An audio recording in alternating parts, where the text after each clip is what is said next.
ಯಾಕೆ ತರಲಿಲ್ಲ? 4 ದಿನ ತಡ ಯಾಕೆ ಪಂಚನಾಮೆ ಮಾಡಿದ್ದು ಅಂತ ಇವ್ರು ಕೇಳ್ತಿದ್ದಾರೆ. 9ನೇ ತಾರೀಕು CCTV ಫುಟೇಜ್ ಅನ್ನ ಪೊಲೀಸರು ವಶಕ್ಕೆ ಪಡೆದುಕೊಂಡಿದ್ದಾರೆ.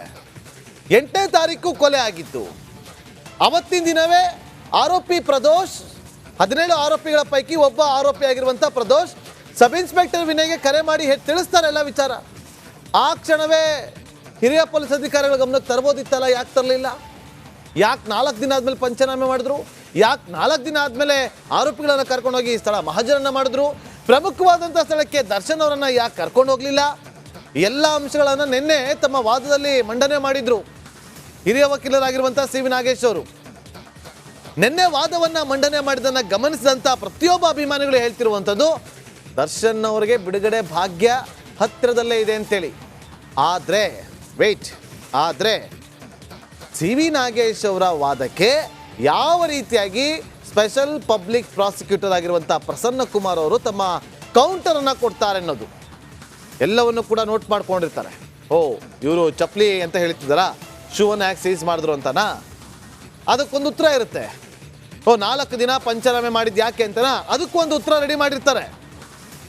PSI ವಿನಯ್ ಗೊತ್ತಿತ್ತು ಯಾಕೆ 4 ದಿನ ಆಯಿತು, ಅದಕ್ಕೂ ಒಂದು ಉತ್ತರ ರೆಡಿಯಾಗಿರುತ್ತೆ. ನೋಡಿ, ಚಾರ್ಜ್ ಶೀಟ್ ಸಲ್ಲಿಕೆ ಮಾಡೋದಕ್ಕಿಂತ ಮುಂಚೆ ಸ್ಕ್ರೂಟ್ನಿ ಆಗುತ್ತೆ, ಕಾನೂನು ತಜ್ಞರ ಸಲಹೆಯನ್ನು ಪಡ್ಕೊಳ್ತಾರೆ, ಎಲ್ಲವೂ ಕೂಡ ಆದಮೇಲೆ ಚಾರ್ಜ್ ಶೀಟ್ ಫೈಲ್ ಆಗೋದು. ಮತ್ತಷ್ಟು ಮಾಹಿತಿಯನ್ನು ಕೊಡೋದಕ್ಕೆ ನನ್ನ ಸಹೋದ್ಯೋಗಿ ರಂಜಿತ್ ಶಿರಿಯಾ ನಿನ್ನೆಯೂ ಕೂಡ ಸಿಟಿ ಸಿವಿಲ್ ಕೋರ್ಟ್ನ ಮುಂಭಾಗದಿಂದ ಕ್ಷಣದ ಅಪ್ಡೇಟ್ ಅನ್ನು ನಮ್ಮ ಮುಂದೆ ಇಡುವಂಥ ಕೆಲಸವನ್ನು ಮಾಡಿದ್ರು. ಈಗಲೂ ಕೂಡ ಲೈವ್ನಲ್ಲಿ ಜಾಯ್ನ್ ಆಗಿದ್ದಾರೆ ರಂಜಿತ್. ಏನಾಗಬಹುದು? ನಿನ್ನೆಯ ಪ್ರಬಲವಾದಂಥ ವಾದವನ್ನು ಗಮನಿಸಿದ್ರಿ, ಇವತ್ತೇನಾಗುತ್ತೆ?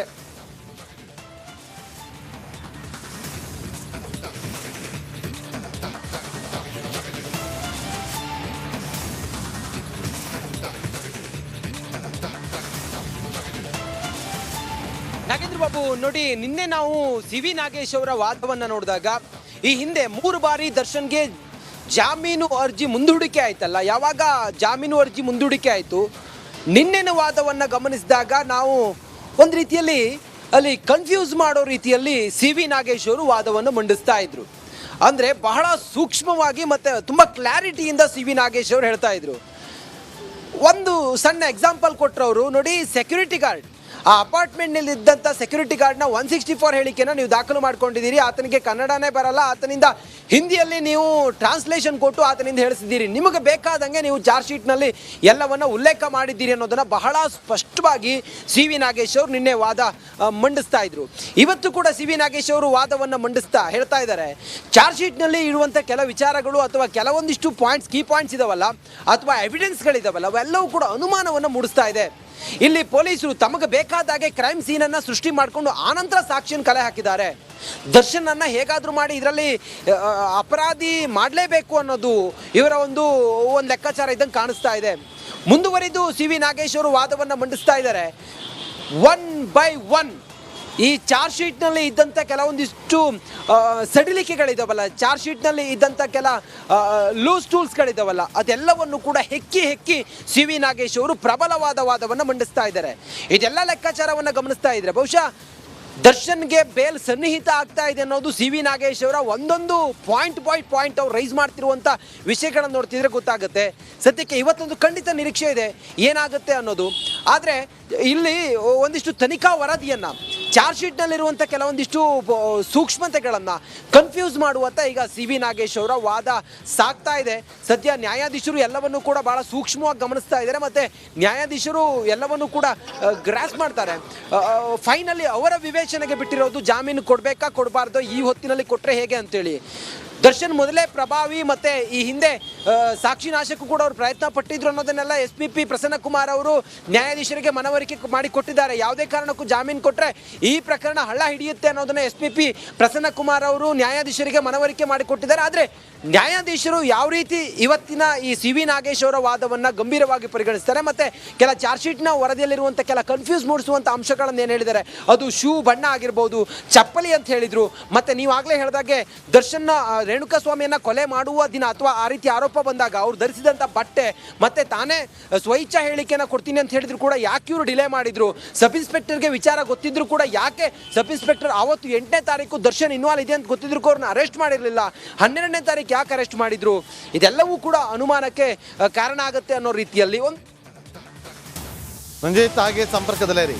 ಮತ್ತೊಂದು ಬ್ರೇಕಿಂಗ್ ಅಪ್ಡೇಟ್ ಲಭ್ಯವಾಗ್ತಾ ಇದೆ.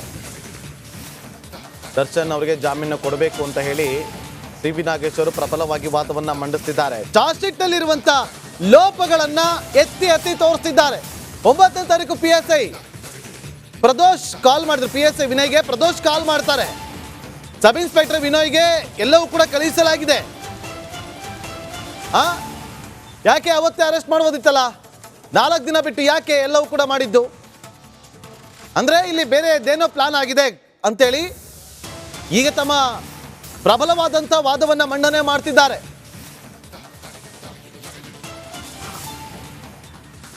ವಿನಯ್ ಹಾಗೂ ಪ್ರದೋಷ್ ಅವರಿಬ್ರು ಕೂಡ ಚಾಟಿಂಗ್ ಅನ್ನ ಮಾಡಿದ್ರು.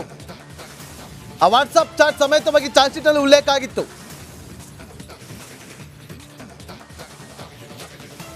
ಯಾಕೆ ಕೊಡಬೇಕು ಜಾಮೀನು ಅಂತ ಹೇಳಿ ಅವರು ವಾದವನ್ನ ಮಂಡಿಸ್ತಿದ್ದಾರೆ. ಮತ್ತೊಂದು ಬ್ರೇಕಿಂಗ್ ಅಪ್ಡೇಟ್ ಈಗ ಲಭ್ಯವಾಗ್ತಾ ಇದೆ. ವಿಡಿಯೋ ಸಬ್ ಇನ್ಸ್ಪೆಕ್ಟರ್ಗೆ ಹೇಗೆ ಸಿಕ್ತು? ಬೆಂಗಳೂರಿನಿಂದ ಹೊರಗೆಲ್ಲೋ ಇದ್ದಂತ PSIಗೆ ಹೇಗಪ್ಪ ಸಿಕ್ಕಿದೆ? ಇದನ್ನ ಅವ್ರಿಗೆ ಸಿಗ್ತಾ ಇದ್ದಂತೆ ಪೊಲೀಸರು ಕಳಿಸ್ಬೇಕಿತ್ತು. ಆದ್ರೆ ಪ್ರದೋಷ್ನಿಂದ ಸಿಕ್ತು ಅಂತ ದಾಖಲಿಸಿದ್ದಾರೆ. PSIಗೆ ವಿಚಾರ ಮೊದಲೇ ಗೊತ್ತಿತ್ತಲ್ವಾ? ಆದ್ರೂ ಯಾಕೆ ಅವ್ರು ಸುಮ್ಮನೆ ಇದ್ರು? ಏನ್ ಕಾರಣ? 12ನೇ ತಾರೀಕು ಸ್ಥಳ ಮಹಾಜರಿಗೆ ಹೋಗ್ತಾರೆ. ಯಾಕಷ್ಟು ತಡ? ವಿಡಿಯೋ ಹೇಗೆ ಸಿಕ್ತು ಸಬ್ ಇನ್ಸ್ಪೆಕ್ಟರ್ಗೆ? ಇಲ್ಲಿ ಚಾರ್ಜ್ ಶೀಟ್ ನಲ್ಲಿ ತೋರಿಸ್ತಾರೆ, ಪ್ರದೋಷಿಂದ ನಾವು ವಶಪಡಿಸ್ಕೊಂಡ್ವಿ ವಿಡಿಯೋವನ್ನ ಅಂತೇಳಿ. PSI ಗೊತ್ತಿದ ಮೇಲೆ ಯಾಕೆ ಅದನ್ನ ಹಿರಿಯ ಅಧಿಕಾರಿಗಳ ಗಮನಕ್ಕೆ ತರಲಿಲ್ಲ?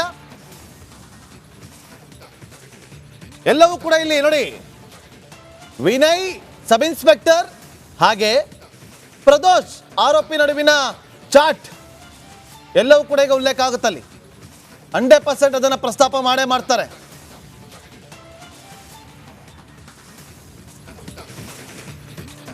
ನೋಡಿ, ಇವತ್ತು ವಾದವನ್ನ ಆಲಿಸಿದ ಬಳಿಕ ನ್ಯಾಯಾಧೀಶರು ಏನು ಮಾಡ್ಬೋದು, ಯಾವ ನಿರ್ಧಾರವನ್ನು ತೆಗೆದುಕೊಳ್ತಾರೆ, ಯಾವ ನಿಲುವಿರುತ್ತೆ ಅವರ ವಿವೇಚನೆಗೆ ಬಿಟ್ಟಿರುತ್ತೆ. ಮತ್ತೊಂದು ಕಡೆ ಪ್ರಸನ್ನ ಕುಮಾರ್ ಅವರ ವಾದವನ್ನು ಕೂಡ ಆಲಿಸಬೇಕಾಗಿದೆ. ಹೇಳಕ್ಕಾಗಲ್ಲ, ಯಾಕಂದ್ರೆ ಈಗ ಅವರಿಗೆ ದರ್ಶನ್ ಬೆನ್ನು ನೋವಿದೆ, ಸ್ಕ್ಯಾನಿಂಗ್ ಮಾಡಿಸ್ಬೇಕು, ನಂಗೆ ಬಳ್ಳಾರಿನಾಗ ಬೇಡ ಬೆಂಗಳೂರು ಕಳಿಸಿ ಅಂತೇಳಿ ಅವರು ರಿಕ್ವೆಸ್ಟ್ ಮಾಡ್ಕೊಂಡಿದ್ದಾರೆ, ಡಿಮ್ಯಾಂಡ್ ಇಟ್ಟಿದ್ದಾರೆ.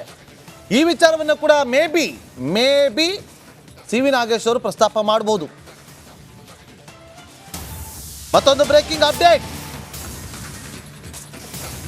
ಶೆಡ್ನ ಸೆಕ್ಯೂರಿಟಿ